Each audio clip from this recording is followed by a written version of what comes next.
What is the right tailpiece distance? Stay tuned and I explain you. Hello, back again. This is Edgar and I'm famous for the right tailpiece distance. No. For very good sounding instruments. Probably the biggest issue on instruments everybody can get adjusted is to adjust the tailpiece. It's probably the most common mistake I find everywhere when people come and they want me to adjust their sound of their instrument. We are talking about the right distance from the edge of the bridge to this tiny fret inside the tailpiece. We're talking just about this distance from here to, and that's obtained by getting the perfect ratio about everything on the instrument. It's too small that we can just leave 5% not used. And that's a very clear system. For every measurement on the instrument, there is a standard nowadays. At the time of Stradivari, I don't believe it was so strict on all these measurements. Stradivari and all the great masters, they made completely different instrument. They made a shorter neck. They made a different bridge, different neck. The strings were different. Nowadays, we're going up with the tune, and we cannot allow that something is not at its maximum. Therefore, the string length, the free vibrating string, is standard at 32.8 centimeters. And that's measured just, let's say, where the string starts to vibrate. To obtain that, we have the bridge positioned at, if I measure it from the edge here, where the neck comes into the body to the back side of the bridge, it's 19.6 and a third of a millimeter. The 19.5 is actually the line between the F holes on which the bridge stands. And a third of the bridge is behind that line and 2/3 to the top.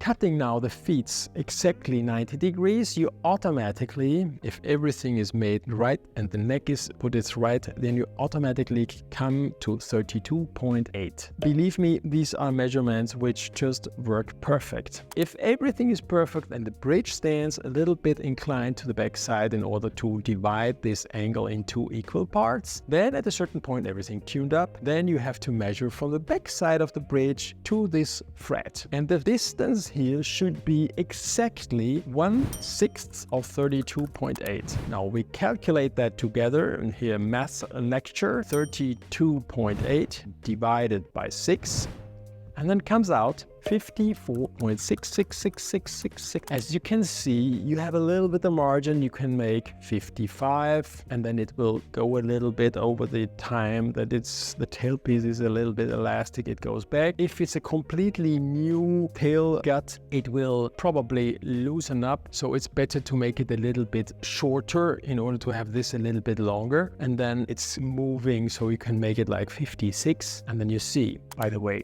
thanks for subscribing. Last video, you were all so brave. We really appreciate it, and we really want to celebrate that. Did you see how the numbers went up? Because 68% didn't sign up, and most or many of them who were looking the last video push that button. So if you didn't do it, now is the right moment. Subscribe and you can have always new content and you can learn, and that's fun. Come on, you make part of a community. Tell your friends and subscribe. This is the most important. It doesn't cost you anything. The main reason that this measurement is not correct is actually that most makers just pull up the strings, and once they are pulled up, they don't even measure. And in case they measure and it is now, let's say 45, they're just too lazy to take off now everything again, you know, damn, so much work. And then they have to shorten this. Oh no, they don't want, they just want to sell it, come on. But if you calm down and you say, okay, I want to do that, then, or you go to a violin maker, or you just say,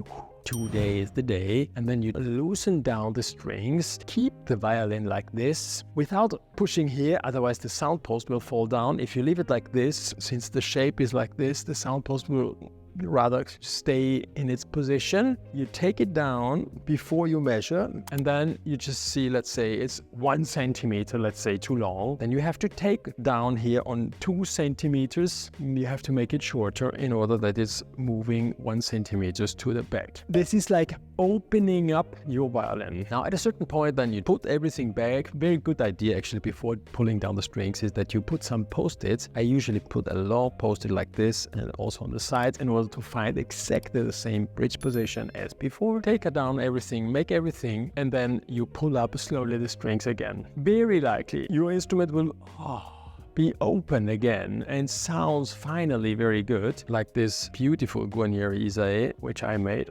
Here you can look at it, how the proportions are a little bit. Yeah. If now you have an issue, let's say, things happen, you know, it's sounding better, but now you have a wolf tone, then I would accept that you shorten the whole thing and it becomes a little bit, you make it a little bit longer again and you make this shorter, this distance. But then remember, you're killing the sound, the wolf tone a little bit, but you're also killing the sound. And the wolf tone is actually rather a sign that it's very well vibrating everything. So nobody wants a wolf tone, but if it appears, it's also a sign that you're pretty close to the maximum potential of your instrument, okay? But this distance is crucial to obtain the maximum of your instrument. If you have some questions, write down below. If you want to get it done perfectly, let me know when you come to Cremona, and I'm happy to look at your instrument, or just purchase one of my instruments, you know? You're always in time to make a nice order. Think about it. See you next time. Ciao, ciao.